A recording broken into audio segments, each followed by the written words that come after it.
This is DLN Shastri journalist.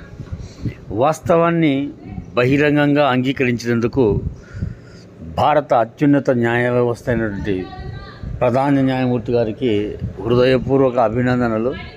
యథార్థాన్ని ఇంత నిర్భయంగా చెప్పినటువంటి సమయం సందర్భాన్ని కూడా అభినందించాలి. వాస్తవాన్ని బహిరంగంగా చెప్పడం కూడా అది ఒక పెద్ద మానసిక స్థైర్యం ఉండాలి, చిత్తశుద్ధి ఉండాలి. సో వాస్తవం జరుగుతుంది, యథార్థం. అసలు వ్యవస్థను నిర్వీర్యం చేస్తూ ఉన్నదే న్యాయ వ్యవస్థ.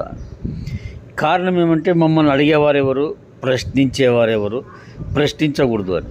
ముఖ్యంగా వాళ్ళు చాలా అతీతులు, చట్టాలకు అతీతులు, అత్యంత శక్తివంతులు అనుకుంటున్నారు. సామాన్య ప్రజలలో మార్పు రానంత వరకు ఈ సమాజ జీవితాలు ఇంతే, సామాన్యుని బ్రతుకులు ఇంతే.